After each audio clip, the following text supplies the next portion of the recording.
The Mud and Games continue as our Clinicare Wings and Wheels competitors drop into the Bilson UD Trucks obstacle. And this is a really nice look at a standard production car in a very competitive segment, Carl. Yes, this is Vaughan. It's not 100% original, that Bucky. He's got a Lexus V8 in there. Okay, that changes things just a little bit. So why is he allowed to compete, or does he get penalised? He got penalised 20 points for that, and they can do 3 little modifications that cost him 20 points, and he also got 20 points deduction on his suspension lift with a bigger wheels.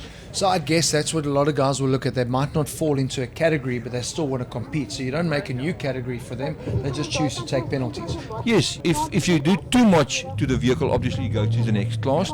But in this case, I mean, it's a fully roadworthy vehicle. He uses a bucket every day.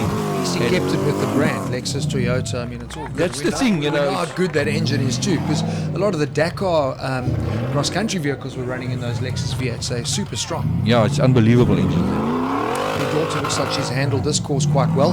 But we've been chatting about guys coming from Cape Town and all over the place, but it's also support within the greater Eastern Cape community. Yeah, we're very fortunate. We had Johan and them from Craddock Club, yeah. And it's so nice, you know, for the neighbouring clubs also to come and support us. That's what we like, you know. We go and drive there, they come and support us, and it's a very nice family thing.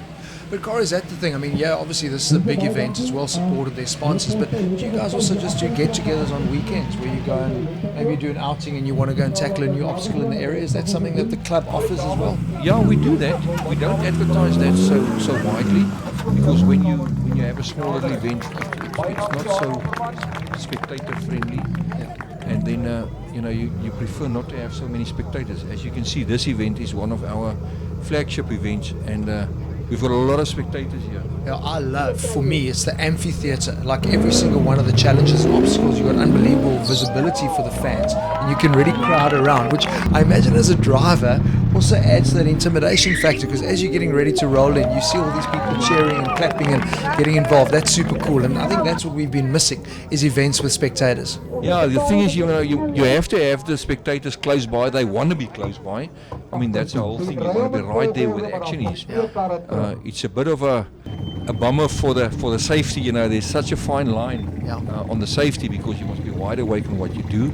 I can see. I mean, you've got your marshals. These are guys all experienced. And like you said to us right in the beginning, you know, for each driver, they will outline what their intended route is for each of those obstacles. So it gives you a great opportunity to get fans like this. Look at the kids. I mean, we see them in the rain, sitting there, loving it, not being put off by a bit of damp. But you can get them literally almost sitting in the car. You don't get closer than that to the action. And you know, it's unbelievable. Those kids, they also want the mud on them. If you spin in the mud, they stand in the line of fire because they want to get dirty.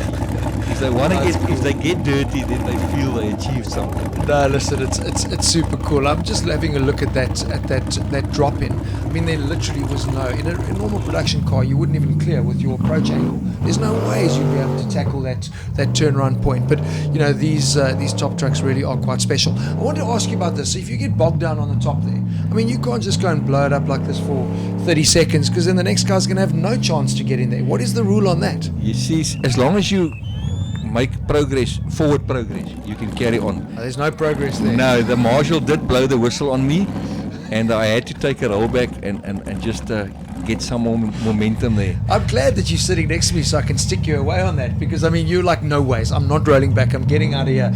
So that was just that love affair with the throttle gone wild. Yeah, you see what happened there is the car got wet from the rain. I'm hearing excuses. And it goes into limp mode now and again. So, yeah. No, but listen, that's also part of those challenges. But you can see the rain is really bucketing down now. And we spoke about it earlier, this course can be so dusty, but you mentioned right up front, that clay base is going to be really, really tricky. And I suppose this is where the guys that are sitting in the modifieds, people without diff locks, the rear-wheel drive buggies, it becomes a real challenge for them in these conditions. Yeah, we had to change some obstacles here, especially the very steep ones, the side slopes, just to make it safe. You know, a lot of spectators, a lot of people, safety is key. Yeah, we did change some obstacles to make it easier. Yeah, to just accommodate for that, because I mean, a lot of the stuff we're seeing here is obviously climbing in and climbing up, but that side slip is where the real problems happen when you're sliding on that clay base. The thing is, if you slide to the side and you slide against just a little volley or into a ditch and the slide suddenly stops, then it's then when the vehicle overturns. Yeah. And you have to look for that. Quite a tricky little moment here. I don't know what's happened to him. I don't know if he's trying to gear up some motivation. But looks like the car's sitting parked here at the bottom, trying to get it started and fired up again. Do you lose any points for that? There's no time in how long it takes you to do the challenge. Can you take as long as you want? You can take as long as you like. What will happen is if you take a long time with all the obstacles, marshals eventually will start to blow you. Okay. Alfredi, I don't know, he had some problem with the vehicle here, but he actually drives very, very well today. Also a old club vehicle that he bought now from Liesel Stradel. One of our lady drivers used to drive this vehicle. It used to be green, Blommy. And Freddie drives it today and he's doing very well with it.